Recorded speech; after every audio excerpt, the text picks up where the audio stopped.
መጣ ረዳቴ ዑራኤል ደረሰ መጣ ረዳቴ ያሰፉት ተሳካ ደረሰ ስለቴ ያሰፉት ተሳካ ደረሰ ስለቴ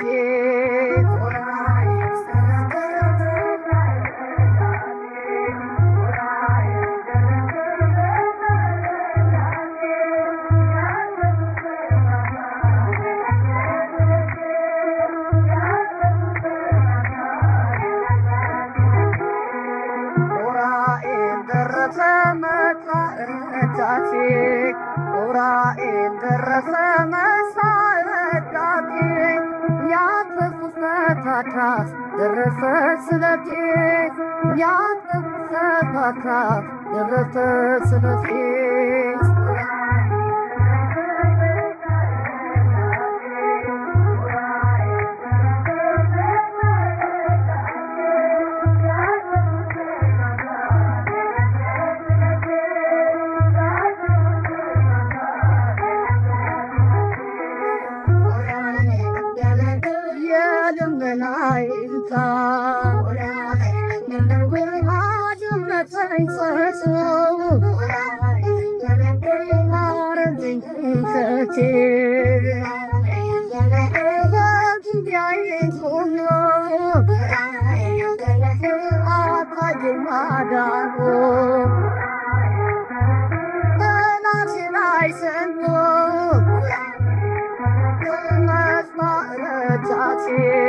ዑራኤል ደረሰ መጣ ረዳቴ ያሰፉት ተሳካ ደረሰ ስለቴ ያሰፉት ተሳካ ደረሰ ስለቴ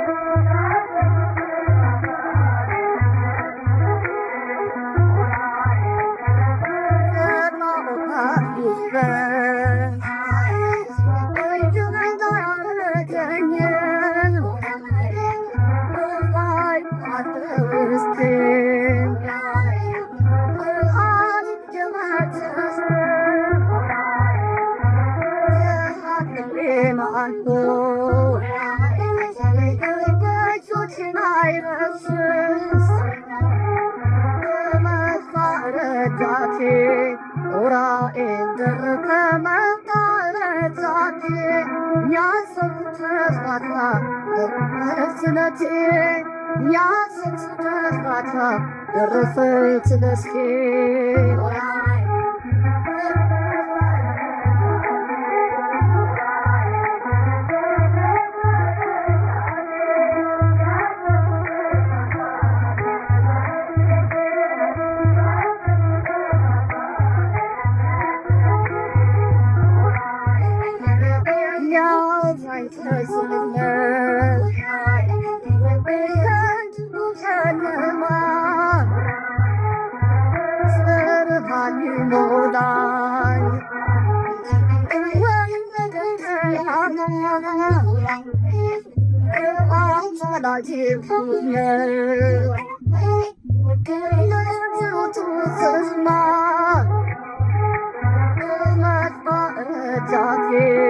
ዑራኤል ደረሰ መጣ ረዳቴ ያሰፉት ተሳካ ደረሰ ስለቴ ያሰፉት ተሳካ ደረሰ ስለቴ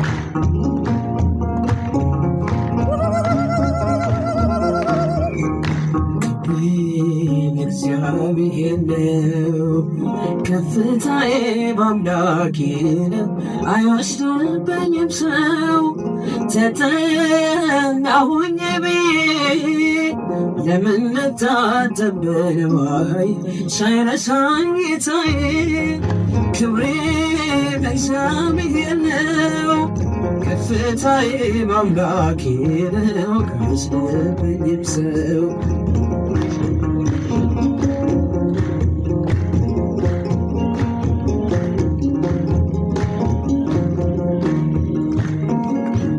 ሰልፋ የማይለየው በፍቅር ብሎን የሚያየው አይጣለኝ ብቻ ጌታዬ የሸሸው በሁኔታዬ ክብሬ በእግዚአብሔር ነው ከፍታዬ በአምላኬ ነው አይወስድብኝም ሰው ተጠቃሁኝ ብዬ ለምን ልታጠብ በንዋይ ሳይ ጌታዬ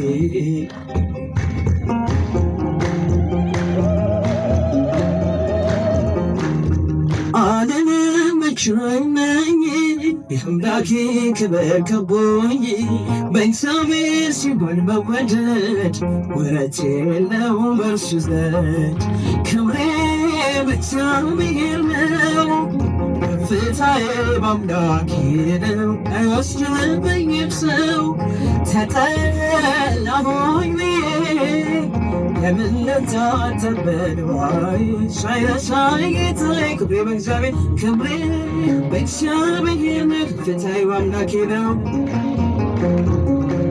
አይወስድብኝም ሰው ተጠላሁኝ ብዬ ለምን ልታጠብ በንዋይ በሰማይ ሆኖ ሀገሬ አንዴ በደቡብ ከበሬ ራሴን ዋትደሌለው ለምንስ አደርገዋለሁ ክብሬ በእግዚአብሔር ነው ከፍታዬ በአምላኬ ነው አይወስድብኝም ሰው ተጠናሁኝ ብዬ ለምን ልታጠብ በንዋይ ሳይ ጌታዬ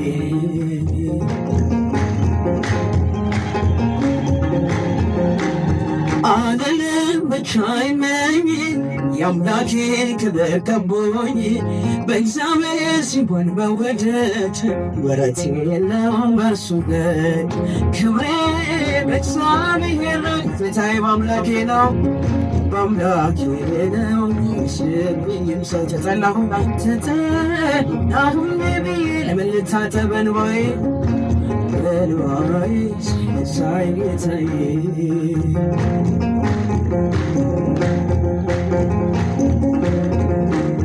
አይቶኛልና ስገፋ አንገቴን ከፍቶኝ ስደፋ አሰፋው አገልግሎቴን እስከሚደንቀው ጠላቴ ክብሬ በእግዚአብሔር ነው ከፍታዬ በአምላኬ ነው አይወስድብኝም ሰው ተጠላሁኝ ብዬ ለምን ልታጠብ በንዋይ ሳይ ጌታዬ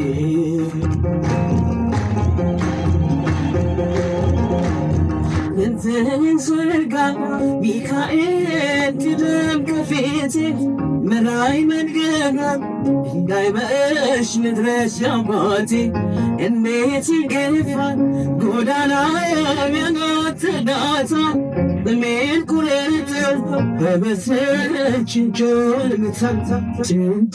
ምታ ቅዱስ ሚካኤል ወዳጄ ዛሬም ቆመሃል በኪዳን ዳሉ ቅዱስ ሚካኤል ስዘምሩላችሁ ዛሬም ቆመሃል በኪዳን ዳሉ ተጠመጠመ ጠላቴ በእሳት ሰንሰለት የጌታ መልአክ ሚካኤል በሰይፍ ወግቶለት የለም በቦታው ስመለስ አጥቼዋለሁ የሚረዳኝን ተሽሞ አይቼዋለሁ ቅዱስ ሚካኤል ዛሬም ቆመሃል በኪዳነ ዳር ብቻችን ቅዱስ ሚካኤል ወዳጅ ነህ ዛሬም ቆመሃል በኪዳነ ዳር ከመቃብሩ ድንጋዩን አርክባለሃል ስለረዳኸው ዳንኤል እጅግ ወዶሃል ይነዋወሳል ባህሩ አንተ ስትመጣ እግዚአብሔር ይንገስ ዲያብሎስ መድረሻ ይጣው ቅዱስ ሚካኤል ወዳጅ ነህ ሁሉ ዛሬም ቆመሃል በኪዳነ ዳር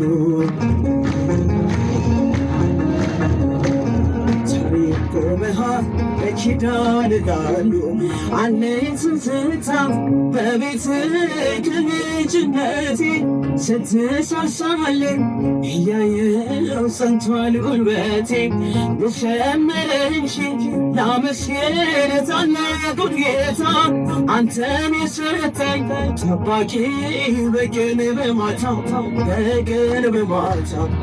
ቅዱስ ሚካኤል ወዳጅ ነህ ሁሉ ዛሬም ቆመሃል በኪዳነ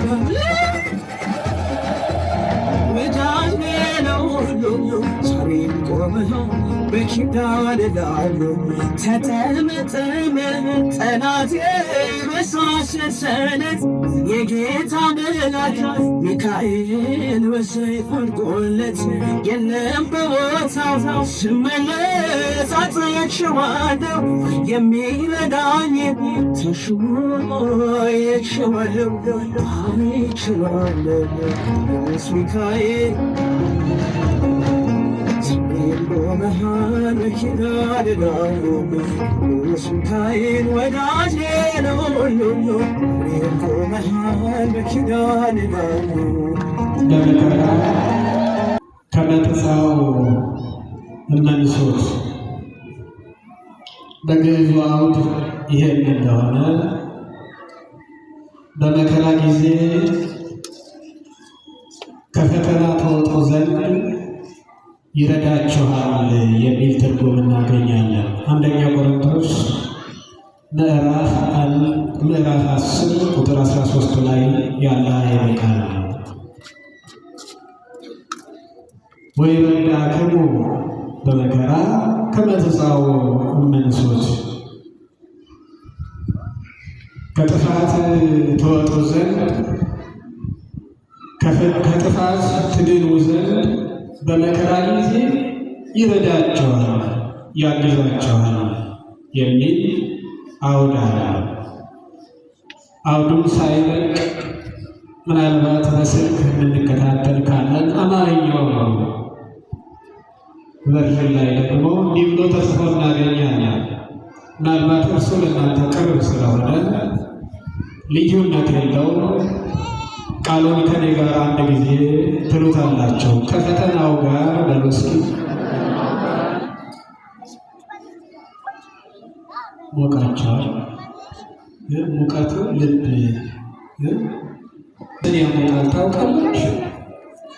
የእግዚአብሔር ቃል ኃጢአት ያንዘፈዘፋት፣ ኃጢአት ያንገበገባት፣ የዚህ ዓለም ስራ፣ የዚህ ዓለም ሁከት፣ የዚህ ዓለም ድካም ከበረዶ ይልቅ የሚያንዘፈዝፍ ቅዝቃዜ የሆነባትን ነፍስ የእግዚአብሔር ቃል ያሞቃል። እስኪ ከፍ አድርጋችሁ እግዚአብሔርን አመስግኑ።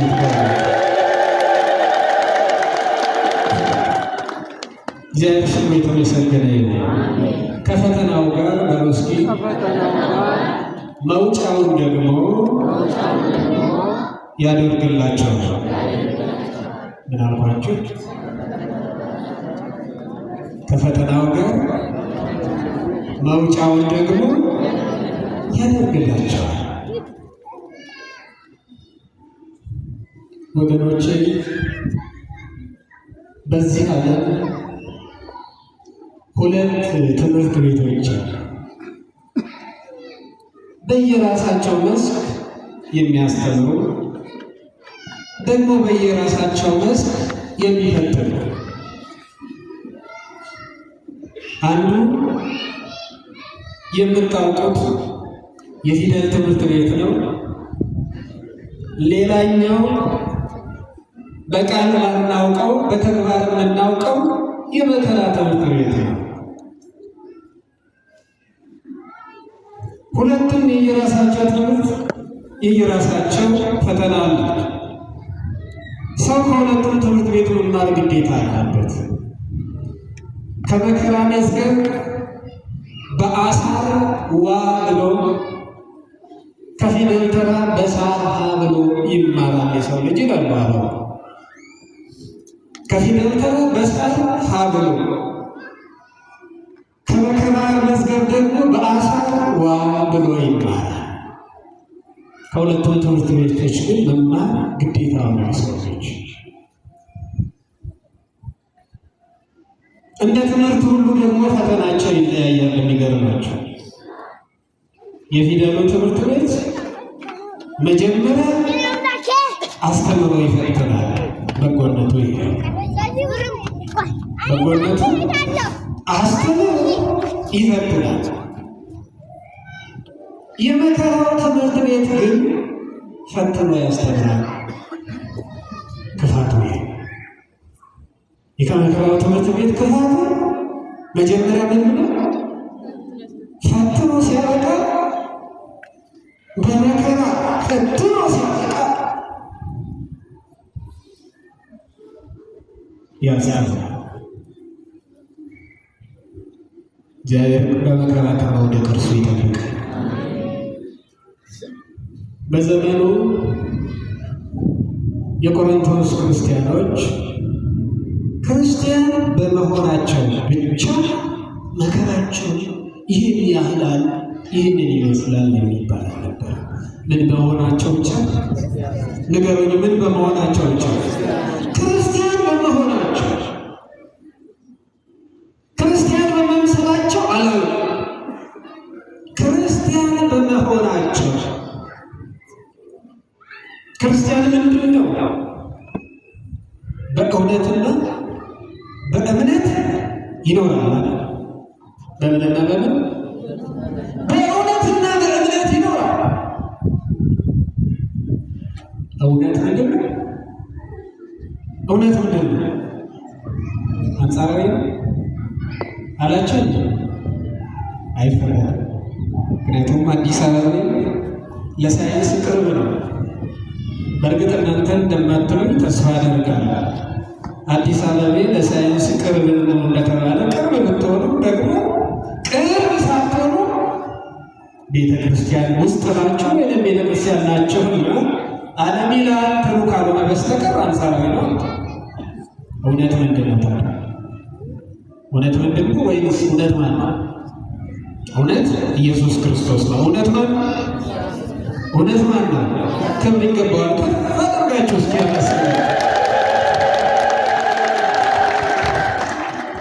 እኔ እውነት መንገድ ሕይወትም ነኝ አይደለም? እኔ እውነት የሚጨበጥ የሚያዝ የሚታመንበት ነው። ደግሞ መንገድ የሚገሰግሱበት እውነት ደግሞ ሕይወት መዳረሻው ሕይወት የሆነ እርሱ ኢየሱስ ክርስቶስ ነው። በድጋሚ ምስጋና ይገባዋል። ከፍ አደርጋችሁ ታዲያ እነዚህ የቆሮንቶስ ክርስቲያኖች በእውነትና በእምነት ማለት በክርስትና ክርስቶስን አምነው ክርስቲያኖች ተብለው ክርስትናን በሕይወት የሚኖሩ ስለነበሩ ተቃራኒ የሆነ መከራ ነበረባቸው።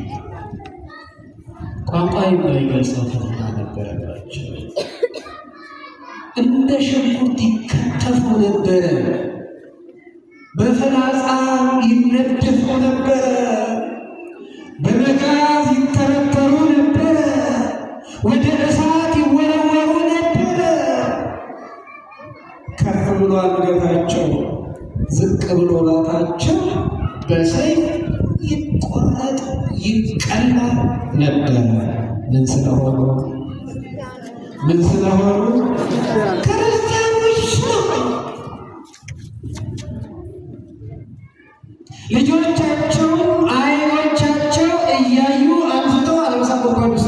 ያደርጓቸው ነበር። መቀጣጫ አካሎቻቸውን ለመናገር በሚሰቅቅ ሁኔታ እያወደኑ መዘባበቻ ያደርጓቸዋል። ከፍ ያለ ስቴዲየም የሚመስል መድረክ ላይ ቁጭ ብለው ከአንበሳ ጋር እያታገሉ ያላግጡባቸው ነበር። ስቃዩ ብዙ ነው። ስቃዩ ከቃል በላይ ነው። መከራው ጽሑፍ ነው። የሰው ሕሊና ሊያስረው የሚችለው አይደለም። ታዲያ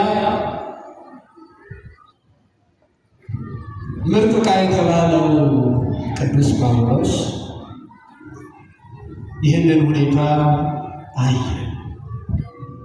ይህን ሁኔታ ተረዳ። የክርስቲያኖችን የመከራቸውን ብዛት፣ የክርስቲያኖችን የስቃያቸውን ጽናት ብርታት አየ፣ ተመለከተ። እግዚአብሔር ስቃያችንን የሚያይ አባት ለሁላችን ያድለን። አየ፣ ተመለከተ። ከዚያ ግን እንዲህ የሚል መልእክት ላከላቸው። ለሰው ሁሉ ከሚሆነው በቀር ምንም ፈተና አልደረሰባችሁ። ምን ተሰማችሁ? ለሰው ሁሉ ከሚሆነው በቀር ምንም ፈተና አልደረሰባችሁ። እንዴት? መከራውን አይቷል። መከራውን ስቃዩን ተመልክቷል፣ ተረድቶታል። አሰቃቂ አስከፊ እንደሆነ አይቷል። ግን የተናገረው ቃል ከዚህ ስሜት ጋር የሚሄድ ይመስላችኋል? አይመስልም ማለት ነው። ግድ የለሽ ይመስላል አይደል? እንኳን ደረሰባችሁ የሚል ይመስላል አይደል?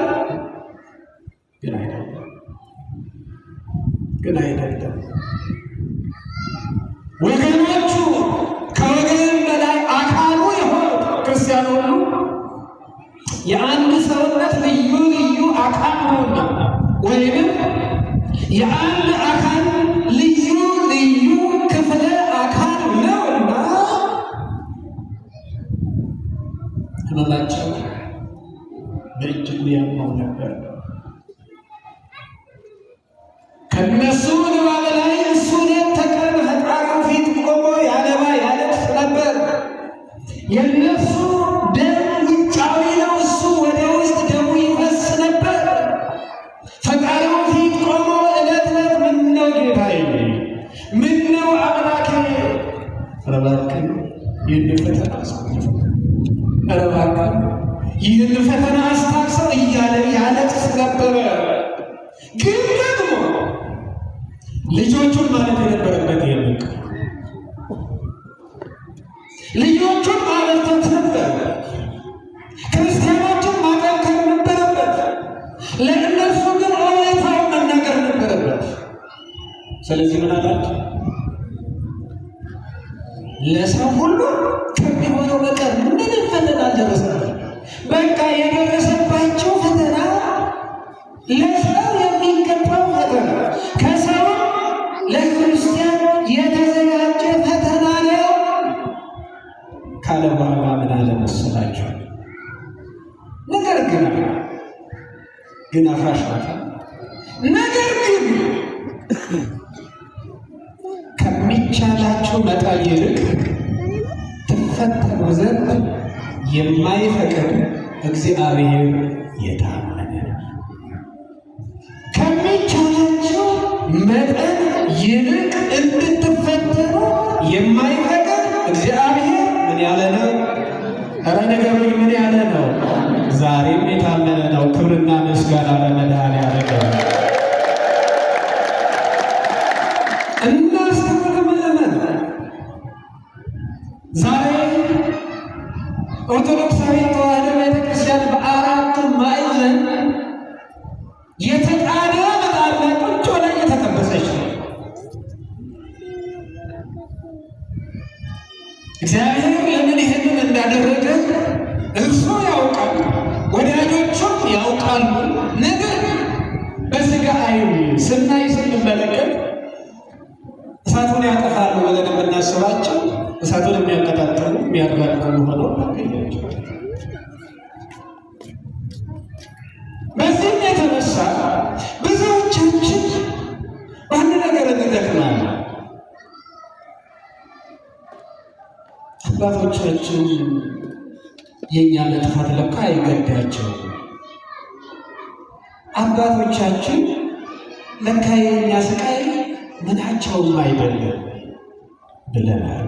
እውነት ሀሳብ ተናገሩ። እውነት ሀሳብ እናንተ አላላችሁ የሆነ ዝም ካላችሁ የምንል ግን አለ።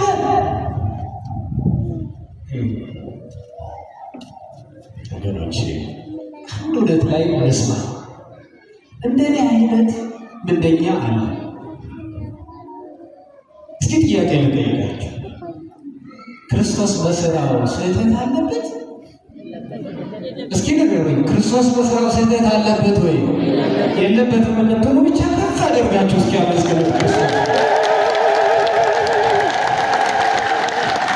እሺ፣ ክርስቶስ ያክብራችሁ። ክርስቶስ በስራው ምንም መነጻት ጉድለት የለበትም። የባህሪ አምላክ ነውና ስንት ሐዋርያትን መረጠ ክርስቶስ? እስኪ ንገሩኝ። ስንት ሐዋርያትን መረጠ?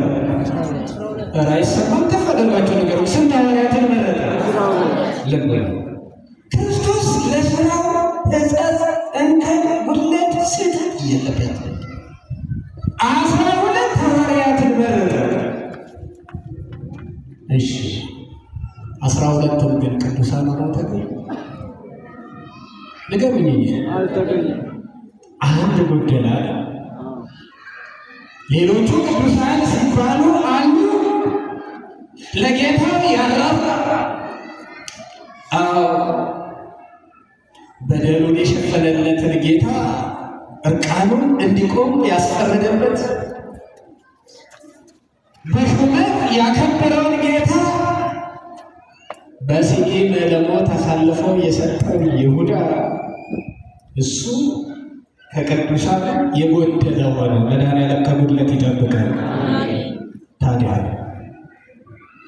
ክርስቶስ በሥራው ሕጸጽ እንከን የለበትም። 12ቱን መረጠ፣ አንዱ ግን ጎደለ። ለምን እንደጎደለ የሚያውቀው እርሱ ነው። በእኛ ዘመንስ እንደኔ አይነቱ ደካማና እኔን መሰለች ብንጎድል አባቶቻችን ሁሉ ምንደኞች ናቸው? ናቸው ወይ? አሉ እንጂ ስለኛ እኮ ያረዋሉ። ዛሬ ሰው ማያውቃቸው ማን ግን የሚያውቃቸው? ማን ግን የሚያውቃቸው? እግዚአብሔር ብቻ የሚያውቃቸው። በገዳም ያሉ፣ በበረሃ ያሉ፣ ዛሬም እንደነ አቡነ ተክለ ሃይማኖት ምናኔን ገንዘብ ያደረጉ ደግሞ አትሳሳት፣ አንሳሳት። እውነት እላችኋለሁ እግዚአብሔር ይህች ከተማ እንዳትጠፋ በቃል ኪዳን እንዲጠብቁ የላካቸው ደግሞ እኛም ባናውቃቸው እግዚአብሔር ደግሞ የሚያውቃቸዋል። አበው አንድ ብሂል አላቸው። የሚገርማቸው ጥቅሱ ብቻ ሳይሆን ብሂሉን ልንገራቸው። መጽሐፍ ቅዱሳዊ ወይንም አዋልድ መጽሐፍ ላይ ብዙ ጊዜ የምንናገረው ቃል እያሃድጋ ለአገር እንበለ አሃዱ ይሄ ያለ አንድ ደግ ሰው እግዚአብሔር ሀገርን አይተውት። ያለ አንድ ደግ ሰው እግዚአብሔር ቤተ ክርስቲያንን አይተውት። አንድ ብቻ አይደለም አሉ ብዙ ደጋጎች እኛ የማናውቃቸው ስለኛ የሚጸልዩ የሚተጉ ክብር ይገባቸዋል። ከፍ አድርገን እናመሰግናቸው።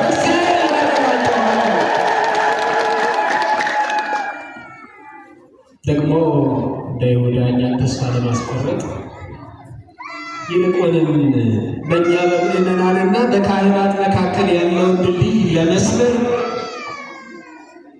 የሐዋርያትን ቅብብሎች ለማቋረጥና በአባቶቻችን ላይ ተስፋ ቆርጠን ሁሉንም በአንድ ቆጥረን ፊታችንን እንድናዞር ስራ የሚሰራባቸው መድኃኔዓለም ልቦና ይስጥልን። መድኃኔዓለም ልቦና ይስጥልን። አሜን በሉ። ምዕመናን ተስፋ አለባት። እግዚአብሔር አባት ሊያሳጣን ክርስቲያኖች አላደረገም። እግዚአብሔር የሰጠን አባቶች ሁሉ ደግሞ የማይገዳቸው አይደለም ወይ የማይናገሩ ናቸው ለእግዚአብሔር ብቻ ለመንገር፣ ወይ ደግሞ ለመናገር የእግዚአብሔርን ቃል የሚጠብቁ ናቸው፣ ወይ ደግሞ ቢናገሩ መከራው ከማሳለፍ ይልቅ መከራውን የሚያጸና ሆኖ አግኝተው በፈጣሪ የታሉት ነገር አለ። ስለዚህ ተስፋ እንቁረጥ በቤተ ክርስቲያን። ስለዚህ ተስፋ እንቁረጥ በእግዚአብሔር ላይ።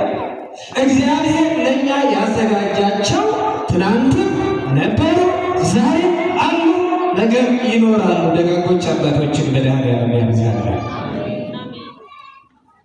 ቅዱስ ጳውሎስን አየነው ሲናገር የማይገድል ይመስላል። ጉዳዩን ስንወዱ ወደ እግዚአብሔር እንድንመለከት አደረገ። በሰው ሁሉ ከሚሆነው በቀር ምንም ፈተና አልደረሰባቸውም ብሎ ነገር ግን ከሚቻላችሁ መጠን ይልቅ ልትፈተኑ ወይ ልትፈተኑ ዘንድ የማይፈቅድ እግዚአብሔር የታመነ ነው ብሎ ታማኝነቱን መስክሮ አስተምሮ ሲቀጥል ግን ይህንን አረፍተ ነገር ሲቋጭ እንዲህ ብሎ ነው። ትታገሱ ዘንድ እንድትችሉ ከፈተናው ጋር መውጫውን እንደምን ያደርግላችሁ። ትታገሱም ዘንድ እንድትችሉ ከፈተናው ጋር ከምኑ ጋር ተናገሩ? እስኪ ተናገሩ። ከምኑ ጋር? ከፈተናው ጋር መውጫውን ደግሞ ያደርግላችኋል። ምኑን ደግሞ ያደርግላችኋል? መውጫውን ደግሞ ያደርግላችኋል እግዚአብሔር። ከፈተናው ጋር መውጫውን ደግሞ ያደርግላችኋል። ምን አይነት አስተማሪ ነው! የፈተናውን ጥያቄ ከነመልሱ የሚሰጥ አስተማሪ አያችሁ። ተማሪዎቹ እንዲጨነቁበት የማይፈልግ ግን ደግሞ በፈተና ውስጥ ማለፍ ግዴታ ነው እና ፈተናው ባይቀርም በፈተናው እንዳንጠፋበት ፈተናው ከነመልሱ የሚሰጥ አስተማሪ ገጥማችሁ ያውቃል? አስቆማኝ በጎ ትርጉም የማይደል ባለ ልክ ነው።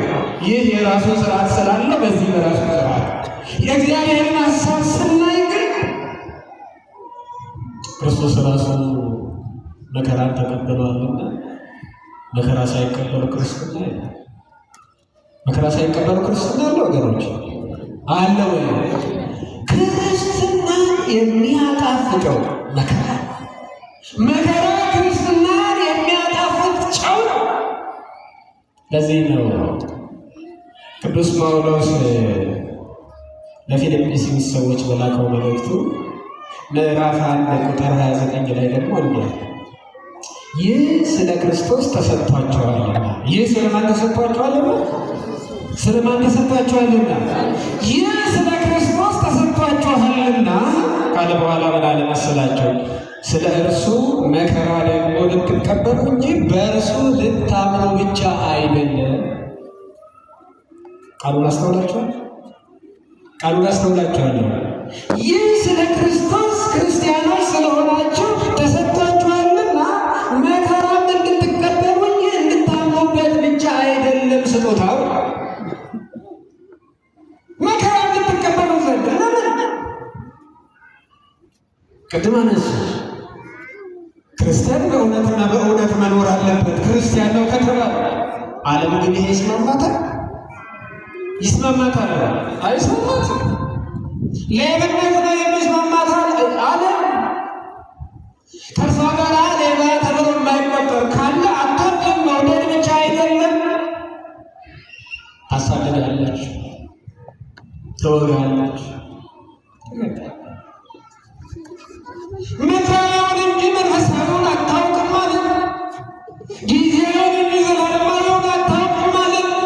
ስጋዊውን እንጂ መንፈሳዊውን አታውቅም። ስለዚህ በተቃርኖ የቆመው ልክ እንደ ቆሮንቶስ ክርስቲያን ዛሬ ኢትዮጵያውያን ክርስቲያኖች በአራቱም ማዕዘን መከራ ቢቀበሉ እውነት ነው ለክብር እንደሆነ እናምናለን።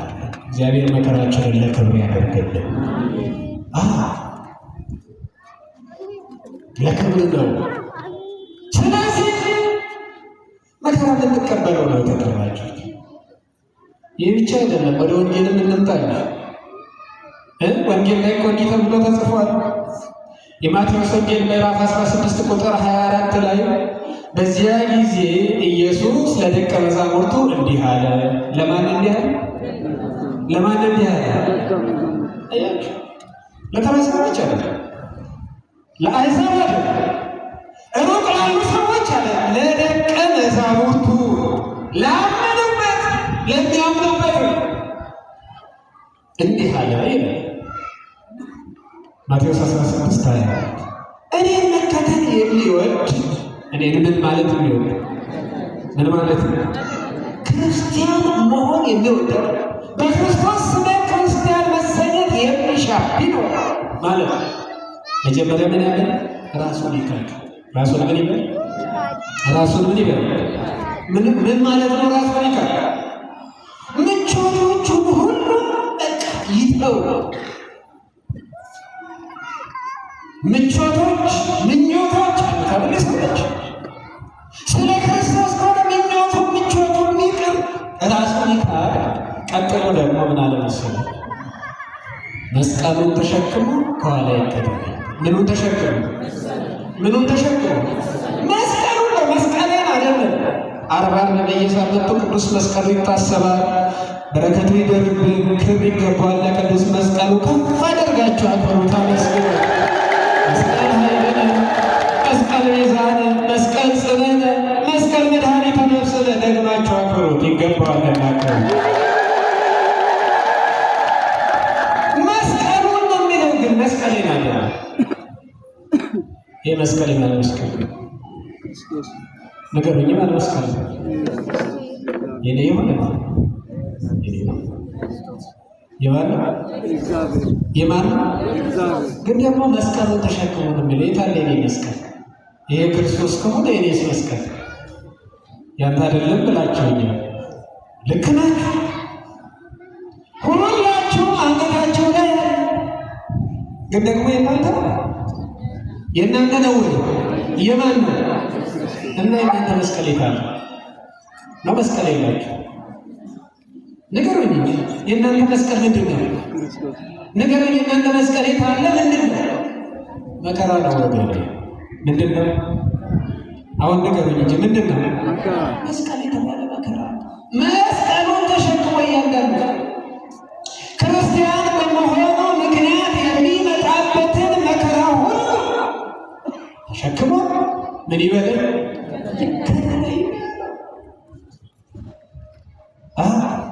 ዘያፈቅራ ለነፍሱ ለይግትፋ፣ ነፍሱን የሚወዳት መከራ ላይ ይጣላት።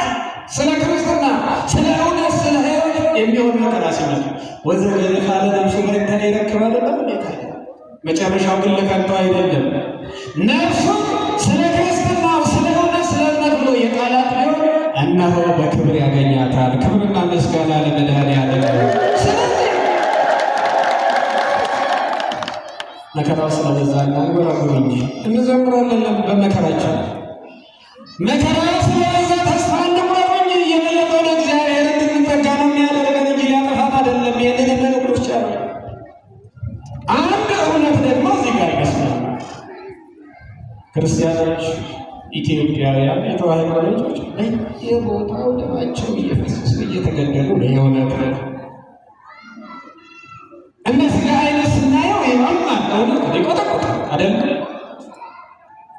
ታናላችሁ ግን ለእነሱ ክብር ነው። ለእነሱ ምንድን ነው? ለእነሱ ምንድን ነው? እንደኛ ሀሳብ ለምን ደረሰባቸው ያንገበግበናል። ልክ መጀመሪያ ሀሳብ በመሆናቸው ሊያንገበግበን ይገባል። ያንገበግባል፣ ያመናል።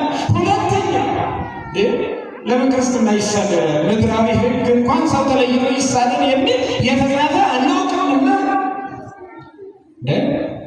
በኖሩበት በተዋለዱበት በከበሩበት ለምን ይሳደዳል? ይህ ያንገበግበናል።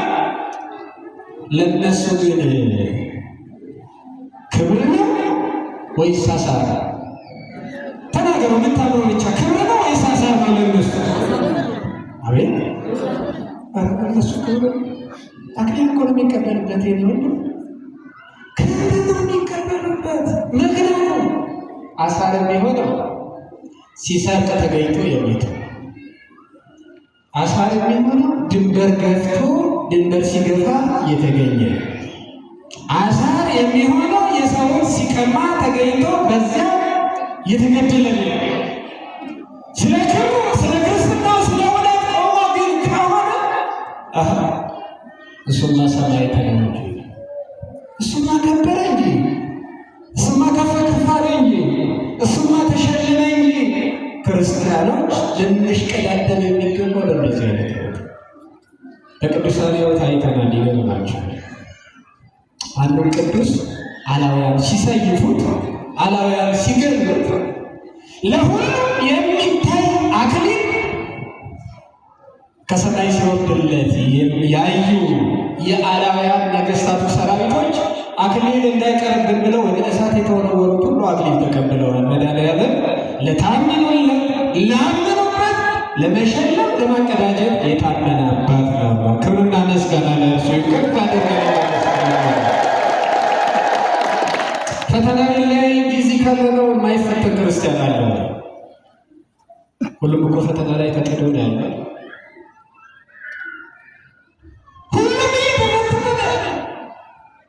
ሰይጣን ዱርዬ መግቢያው ቀዳዳ መሿለቂያ አይታወቅም። ይገርማቸው ጦር የሰበቀ ጠላት ከሩቅ ያበላ መስል፣ ዘገብ የነቀነቀ ጠላት ከሌላ ሀገር ያበላ መስል እዛው ከጓዳ ይጀምራል። የገዛ ቤተሰቦቹ ጠላት የሆኑበት ስንት አካሎቹ፣ ወንድሞቹ፣ እህቶቹ፣ ያመናቸው ጓደኞቹ ጠላት አጥፊዎች ሆነው የተነሱበት ስንት አለ።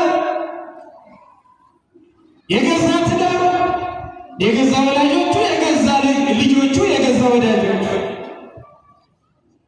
የገዛ ፍቅረኛ፣ የገዛ ጮኛ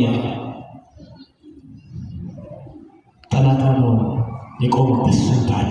ስንት እየተፈተነ ያለ ሰዎች በስራ በቢሮ ደግሞ በንግዱ ስንት እየተፈተነ ያለ ክርስቲያን አለ። በዚህ ሰዓት በጤና የሚፈተን ስንት ሰው አለ። እግዚአብሔር በፈተና እንድንወድቅ እሱ አይተወን። አሜን። ፈተናውን ለውድቀት አያደርግብን፣ ፈተናውን ለክብር ያደርግብን። ስለዚህ ክርስቲያን ከሆኑ ፈተና አይቀርም። በቃ በክርስቶስ የተሰጣችሁ ልታምኑበት ብቻ ሳይሆን መከራ ልትቀበሉ ነው አለ ቅዱስ ጳውሎስ። ባለቤቱ ክርስቶስ እኔን ካሳደዱኝ እናንተን ያሳድዷቸዋል። እንዲያውም አንዳንዶቹ እናንተን በማሰቃየታቸው ብዛት ለፈጣሪያቸውን ያስደሰቱ የሚመስላቸው አሉ ተብሎ ይገዛል። እናንተ ሲገሏቸው ለፈጣሪያቸው መስዋዕት ያቀረበ ያህል የሚሰማቸው አሉ ተብሎ ይገዛል። ፈጣሪ ለሚሉት ነገር እግዚአብሔር ለሁላችን ልቦና ይስጥ። ስለዚህ ምን እናደርግ ወገኖች? ይቺ ብቻ ነገራችሁና ትምህርት ይልታል። ፈተናው አይቀር ሩቅ የሚመስለን ቅርብ ነው። ቅርብ ነው ብለን የምናስበው ሩቅ ነበረ በቅዱሳኑ ዘመን በሰማዕታቱ ዘመን። ስለዚህ በዚህ በመከራ በስቃይ በውጣ ውረድ በድካም ዘመን ላይ እኛ ክርስቲያኖች ምን ይጠበቅብናል? ተማምነን መመለክ፣ ጣት ከመጠቋቋም ይልቅ እርስ በርስ ከመነቃቀፉ ይልቅ ለጠላት መግቢያ ከሚፈጥረው እርስ በርስ ከመለያየቱ ይልቅ ምን ማድረግ ይጠበቅብናል? ቅዱስ ቃል ምንድን ነው የሚነግረን? በፈተና ዘመን በመከራ ዘመን እንድናደርግ የሚገባ ነገር ምንድን ነው የሚለውን ጥቂት ነገሮችን ነግራቸዋለሁ። አንደኛ መጸለይ ይገባል። ምን ማለት ይገባል? ኧረ ተናገሩ። በፈተና ጊዜ ምን ማድረግ ይገባል? መጸለይ ይገባል። ወገኖች አብዝቶ አጥብቆ ጸሎትን መያዝ ይገባል። ቅዱስ ቃሉ የሚነግረን የቅዱሳን አባቶቻችን ሕይወት የሚያስረዳን ይህንን ምን ማድረግ ይገባል? ምን ማድረግ ይገባል? የማቴዎስ ወንጌል ምዕራፍ 6 ቁጥር 13 ላይ ምን ይላል? አቤቱ ወደ ፈተና ምን አትበለን፣ ምን አትበለን፣ አታግባን፣ ከክፉ ሁሉ ምን በለን እንጂ፣ ምን በለን እንጂ አድነን እንጂ። ወደ ፈተና አታግባን ማለት እኮ ጭራሽ ፈተና አይንካል፣ ወይም ከፈተና ጋር አንነካካ ማለት አይደለም። በምድራዊ ዓለም እንኳን እኮ ተፈትኖ ያላለፈና ውጤት ያላስመዘገበ ሰው አይሾምም፣ አይሸልምም ማለት አይመረቅም፣ ከስኬቱ አይበቅም። በክርስትና ሕይወትም ተፈትኖ ፈተናውን ያላለፈ ሰው እንዴት ሆነ? ቅዱስ ያሬድ ምን አለ? መዋሥዕት የሚባል መጽሐፍ ላይ ፈተናው ለሰማዕት ከመወርቅ በእሳት ተወክፎሙ መድኃኒነ ከመ ጽንሐ መስዋዕት። መጀመሪያ ምስክሮቹን ወዳጆቹን የተመረጡትን የመረጡትን ፈተናው ከመወርቅ በእሳት ወርቅ በእሳት ከአፈር ነጥሮ ተለይቶ እንደሚወጣ በእሳት እንደሚመሰል ባለ ፈተና ፈተናቸው። ከተፈተኑ በኋላ በፈተና ካለፉ በኋላ ተወክፎሙ ከመ ጽንሐ መስዋዕት ልክ ጽንሐ ላይ እንደተቀመጠ በካህኑ እጅ እንደሚቀርብለት የዕጣን በጎ መዓዛ አድርጎ እጆቹን ዘርግቶ ተቀበላቸው፣ ከፍ ከፍ አደረጋቸው፣ አከበራቸው። ክብርና ምስጋና ለመድኃኔዓለም። በክርስትና ሕይወት ይህን ለማድረግ በዚህ እውነት ውስጥ ማለት ግድ ነው። እንደዚህ መቼ ካሉ ፈተና ወደሚልቀው ፈተና እንደምንሻሻል አናውቀው። በነገራችን ላይ የክርስቲያኖች ፈተና ሲባል ምዕመናን ብቻ ናቸው እንደሚፈተኑት? ምዕመናን እስኪ እናንተ መስክሩ። እናንተ ብቻ ናቸው እንደምትፈተኑት? እነማን ይፈተናሉ? አገልጋዮች እኮ ይፈተናሉ። ያው ለአገልጋዮች በሚገባ መጠኑ ከፍ ባለ ፈተና ሰይጣን ይፈተናል። አንድም አገልጋዩን ለማስወጣት ለመስጠት፣ አንድም ምዕመኑ አገልጋዩ በፈተና መካከል እንዲህ ሲልወሰወስ አይቶ እንዲደክም። እንደዚህ አይነት ደካማ አገልጋይ ሲደክምና ሲወድቅ ሲያይ አገልጋዩ ሁሉ እንዲህ አይደለም እንዲህ ብሎ ተስፋ ሊቆርጥ የማይቀር ፈተና ያለ ይመስላል። እንዲያውም አገልጋዩ ላይ ከፍ ያለ ፈተና፣ ከፍ ያለ ጾም ነው ያለ። እንዲያውም መነኮሳቱ ላይ ከፍ ያለ ፈተና፣ ከፍ ያለ ጾም ነው ያለ። ካህናቱ ለእኛ ይጸልዩ የለ ምዕመና? እናንተም ለካህናቱ እናንተም ለአገልጋዮቹ ጸልዩልን እንጂ ወድቀን ለውድቀታቸው ምክንያት እንዳንሆን ጸልዩልን። ተደናቅፈን ለመደናቀፋቸው ምክንያት እንዳንሆን እናንተም ለእኛ ጸልዩልን። ጸሎታችሁ ያስፈልገናል። አለበለዚያ አገልጋይ ቢወድቅ አወዳድቆ የከፋ ነው የሚሆነው። መድኃኔዓለም አገልጋዮቻችንን ይጠብቅልን። መድኃኔዓለም ሁላችንን ይጠብቅልን። ስለዚህ ፈተና አይቀርም። ወደ ፈተና እንደምንገባ መዘጋጀት ነው። ደግሞ በፈተና ጊዜ አብዝቶ ማድረግ የሚገባው ምንድን ነው? አልኳቸው? ጸሎት ነው። አብዝተን እንጸልይ። እግዚአብሔር ቃል እንዲህ ይላል፣ አምናችሁ በጸሎት ምን ብላችሁ ለሚያምኑ ነው የተነገረ። ለማያምኑ ጸሎትን ለሚጠራጠሩ ወይንም ደግሞ ጸሎት ነው ብለው ድጋም ያላቸው ወይንም ጸሎቱን ድጋም የሚሉ አይደለም። በመሰረቱ ድጋም የለወጥ ቃል አይደለም። ደጋግሞ መላልሶ ተጸለይ። እነ ቅዱስ ኤፍሬም ወትቤ ማርያምን ወበሳድስ በእመቤታችን በዕድሜዋ ልክ 64 ጊዜ የመላለሱ እንደሚጸልዩት መደጋገም ማለት ነው። ነገር ግን እናጅሬ ራሳቸውን ስርዓት ሲያስገቡ ኮተታ ኮተቱን መተታ መተቱን ድጋም ብለው አመጡ። እግዚአብሔር ከእነሱ አሰራር ህዝባችንን ይጠብቅልን። አምናችሁ በጸሎት የምትሹትን ሁሉ ታገኛላችሁ። ምን የምትሉት ኧረ ምዕመናን ተናገሩ። ምን የምትሉት? የምትሹትን አንድ ነገር፣ የምትሹትን ሁለት ነገር፣ የምትፈልጉትን ሶስት ነገር ነው። የሚል የምትሹትን ሁሉ ታገኛላቸው። ክብርና ምስጋና ለመድኃኒዓለም። ማግኘት ካለ ደግሞ አንድ ነገር እናንስ።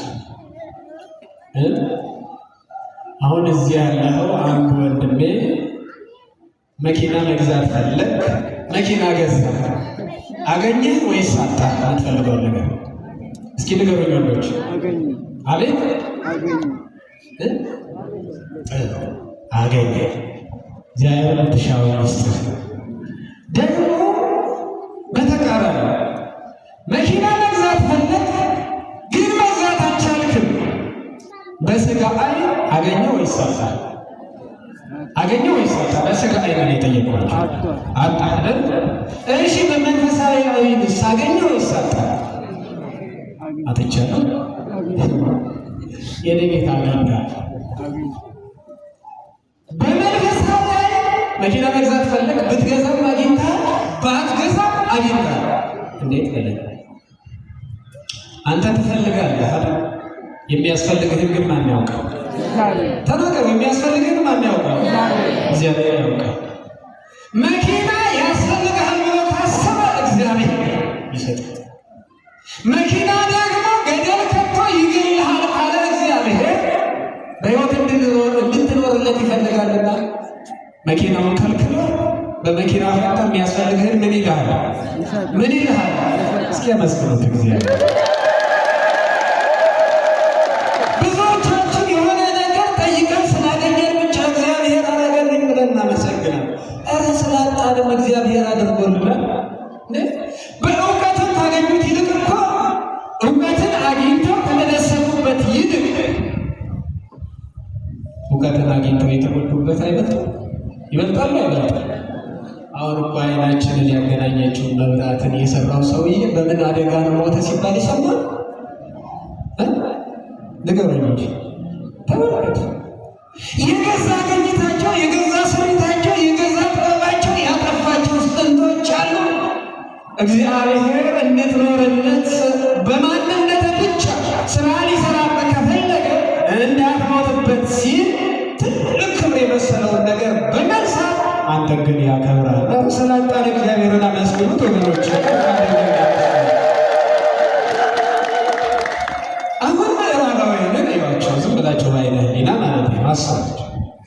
በስጋ አይን ሀብታሞች ናቸው ወይስ ድሃዎች? በስጋ አይን ነው ያልኳቸው። ሀብታሞች ወይስ ድሃዎች? ባለጸጎች አይደል? ሀብታም እኛንም ይሁን በስጋ አይን ነው። አፍሪካውያን በጠቅላላ ሀብታሞች ነን ወይስ ድሃዎች? በስጋ አይን አሁን ድሃ ነን አይደል? ድሃ አለች ደግሞ ካደረገው ማለት ነው። ምን ታደርገው እንዴ? በሚቆጠረው ነገር ልክ ነው ማለት ነው። በመንፈሳዊ አይን እስኪ እውነት ምዕራባውያን ናቸው ባለጸጎች ወይስ እኛ ነን ባለጸጎች? እኛ እርግጠኛ ናቸው? እውነት እርግጠኛ ናቸው? ልክ እኮ ናቸው። እናንተ በመና በጣም ታውቃላችሁ።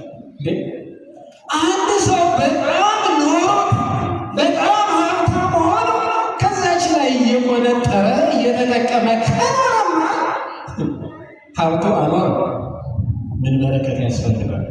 እኛ በሌለን ነገር በምንም ነገር በእነሱ ቋንቋ እንዲያው ትንሽ ቋንቋው ጠንከር ስለሚል ልለፈው፣ ግን እግዚአብሔር እያኖረን ነው እያኖረን ነበር። እየመገበን ነው ወይስ እየመገበን አይደለም? እስኪ ተናገሩ። ያው ከእርካታ ጋር ቆሎ ቆርቆሮ ውሃ ጠጥቶ ተመስገን ይለዋል ያገር ሕዝብ። ክብርና ምስጋና ለመድኃኒዓለም። ያኛውስ የሚበላ አልጎደለበትም፣ ግን ደግሞ እየበላ ይርበዋል። መድኃኒዓለም ከዚህ ሰው የሚለበስ አልጎደለበትም፣ ግን ደግሞ እየለበሰ ይበርደዋል፣ ይኮሰኩሰዋል። ድንግል ማርያም ከዚህ ተጠብቀን። ደግሞ መጠለያ መሰረታዊ ነገር በነገራችን ላይ ለነሱ ጥያቄ አይደለም፣ ጥያቄ ሁኛ ጋር ሲሆን ደግሞ መጠለያ ቀድሞ እሱ ዘር ማንዘሮቹ ያዘጋጁት እነሱ የተዘጋጀ ነው። ግን ደግሞ መከታ የሆነ ፍርሃት ነግሶበት ከራሱ ተለይቶ ምዕራባዊ ቀን ለቀን ግማሹ ከፎቅ ላይ ራሱን እየወረደ፣ ግማሹ በገመድ ራሱን እያንጠለጠለ፣ ግማሹ ሌላ ኬሚካል እየተጠቀመ ራሱ በራሱ ያጠፋል። ይሄኛውስ ደሃ የሚባለው ዛሬ ትንሽ ቀርሶ እንደሆነ ነገር ስለመልበሱ እርግጠኛ ሳይሆን የሚለብሰው ሳይኖረው የተመጫጨቀች ለብሶ የሚጠጋበትም የሚጠለልበት ሳይኖረው ቁራሩን እየተፈራረቀበት አስፋልት ላይ ተኝቶ እያንኮራፋ ያድራል። ክብርና ምስጋና ለመድኃኒዓለም። ተመልከቱ፣ እግዚአብሔር በመስጠት በመንሳትም ስጦታው ሙሉ ነው። ለእኛ የምንፈልገው ሳይሆን የሚያስፈልገን የሚሰጠን ዘንድ ቅዱስ ፈቃዱ ይሆን። ለዚህ ነው በፈተና ጊዜ ጸልዩ፣ አምናችሁ በጸሎት የሚያስፈልጋቸውን ሁሉ ታገኛላችሁ የተባለው። ለዚህ ፈተና ያለ ከአቅማችን በላይ ከሆነ ዕለቱን ያሳልፋል። በረከት የምናገኝበት ከሆነ ግን ዋና ለምን ሊል ይችላል። የምንችልበትን አቅም መድኃኒዓለም ለሁላችን ያደለ። ስለዚህ በፈተና ጊዜ አንደኛ ምን ማድረግ ይገባል? መጸለይ። ሁለተኛ እግዚአብሔርን ተስፋ ማድረግ ይገባል። ወገኖች ማንን ተስፋ ማድረግ? ማንን ተስፋ ማድረግ? እግዚአብሔርን ተስፋ ማድረግ ይገባል። ታውቃላችሁ ኢኦቲቪ ቴሌቪዥን ቅድም ሲያስተዋውቁ እዛ ነው ማገለግል። አሁን ላይ ያለውን ኮሜንት እናንተ ታውቁታላችሁ። ምንም ማለት ነው፣ ግን ያለበትን መከራ ታውቁ ይሁን ያለበትን መከራ ታውቁ ይሁን ትንሽ ቃል አሁን እንደውም ወደ ምሕረት እናንተ ፊት እያንዳንድ እንናገራለን። ትንሽ ቃል የሆነ ሕግ የምትተላለፍ ከሆነ ቀይ ነው የሚያወራው። እሺ ቀይ ነው የሚያወራው ማለት ነው። ምክንያቱም በሌሎች ፈቃድ ላይ ነው ያለው ሳተላይት በራሱ ቦታ ላይ ያለ አይመስልም። የምትረዳላችሁ ወይ? ይህንን ታውቃላችሁ ወይ? አባቶቻችንን ለዚህ ስለኛ የሚገዳቸው አባቶች አሉ እንዳልኋቸው ሁሉ ያልፋይ። ስለዚህ ማንን ተስፋ ማድረግ ይገባል ወገኖች? እግዚአብሔርን ተስፋ ማድረግ ይገባል። ፈተና መጥቶ ከሆነ ፈተናው ከአቅማችን በላይ እንዳይሆን እርሱ ሊጠብቀን የታመነ ነው። በፈተናችን ሊሸልመን ሽልማቱን ሊሰጠን እርሱ የታመነ ነው። ከቅዱስ ገብርኤል ጋር የሚገናኙ ብዙ ቅዱሳን አሉ አይደል? በረከት ጥበቃው አይለየን። እነ ቅዱስ ቂርቆስ ሕፃኑ የ3 ዓመት፣ እነ ቅድስት ኢዮሉጣ በሴትነት እነ ሰለስቱ ደቂቅ በቅኝ ግዛት በባርነት በሚገዙበት ሀገር ተፈተነው ግን እሳት ውስጥ ሆነው ምን ያደርጉ ነበረ ነው የሚለው እሳት። ምን ያደርጉ ነበር? መጀመሪያ ይጸልዩ ነበር። ማንን ተስፋ አደረገው? ማንን ተስፋ አደረገው? ተስፋ ያደረጉት እግዚአብሔር ተዋቸው ወይ? አልተዋቸውም። ክብርና ምስጋና እኛንም አይተውንም። በዚህ እናምናለን፣ እንታመንበታለን። ከፍ አድርጋቸው እግዚአብሔር እግዚአብሔርን ተስፋ ማድረግ ይገባል። የሚገርማችሁ ቅዱስ መጽሐፍ ስለ አንድ ትልቅ ሰው ሕይወቱን ይነግረናል። ስሙን እናንተ ነገር በእስራኤል ምድር ላይ የነገሰ የመጀመሪያው ንጉሥ ከሱ ቀድሞ አንድ በንግስና ብቅ ያለ ነበረ። እግዚአብሔርን ስላላከበረ እግዚአብሔር አዋረደው። ግን ይህንን እግዚአብሔር ለይቶ ቀብቶ አክብሮ ያነገሰው ንጉሥ፣ ከታናሽነት ከፍ ከፍ ያደረገው ንጉሥ፣ ከሀብት ምንም ያልጎደለበት፣ ከሀገሩ ብቻ ሳይሆን አእላፍ አሕዛብ በዙሪያው ያሉ ወርቁን ዕንቁን የሚገብሩለት ምንም ሀብት ያልጎደለበት፣ በጥቂት ኃያላን አእላፍ አሕዛብን የሚያንበረክት ሰራዊት የነበረው፣ በጉልበት ምንም ያልጎደለው ንጉሥ፣ በእውቀቱም ደግሞ እግዚአብሔር አብዝቶ የባረከው ብዙ ጸጋ ያርከፈከፈለት የእስራኤል ንጉሥ። አሁን አምላካቸው እግዚአብሔር አባታቸው አብርሃምን ሲጠሩላቸው ደስ ይላቸዋል እስራኤል እንደተባለ፣ ንጉሳቸው እገሌንም ሲያነሱላቸው ደስ ይላቸዋል ተብሎ የተጠራለ ንጉሥ አለ። እስኪ እሱ ንገሩ። ማን ይመስላችኋል? አቤት ማን ይመስላችኋል? ቅዱስ ዳዊት። ማን አልኳቸው? እስኪ ተናገሩላቸው። ማን አልኳቸው? አንዳንዶቻቸው የኮራችሁ ደግሞ እስቀለው እንደ ዛሬ ምንድን ነው የምትኮሩት? ተናገሩ እንጂ። ቅዱስ ማን አልኳቸው? ዳዊት ምን የጎደለበት ነገር? ከጉልበት ጉልበት፣ ከስልጣን ስልጣን ያውም ተቃዋሚ እንዲህ የሚያወጣኛል ብሎ የሚሰጠው ነበር የሌለው ስልጣን። ያው ደግሞ ቀጣይ ምርጫ ላይ እገሌ የተሻለ ድምፅ አግኝቶ ይወስድብኛል ብሎ የማይሰጠው ሙሉ ስልጣን ከእግዚአብሔር የተቀባው ስልጣን ነበር፣ ሀብት ነበር፣ ጉልበት ነበር። ግን አይገርማችሁ ዳዊት ልባም ብቻ ሳይሆን ዘከመ ልቤ እንደ ልቤ ብሎ እግዚአብሔር ገልጾታል።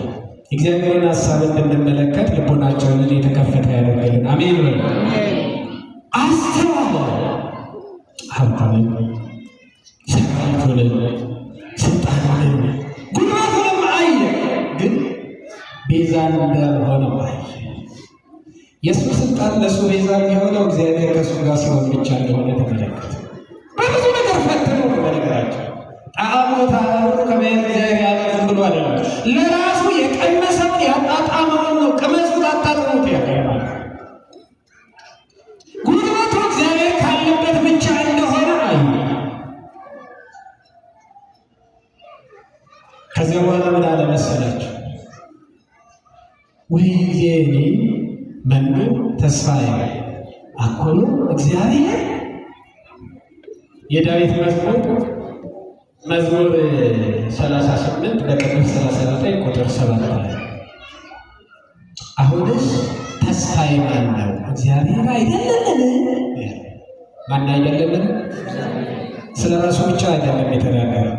አሁንም መዝሙር 36 ቁጥር 37 በቅንፍ 37 ቁጥር 9 ላይ ብትመለከቱ ክፉ አድራጊዎች ይጠፋሉና እግዚአብሔርን ተስፋ የሚያደርጉ ግን ምድርን ይወርሳሉ።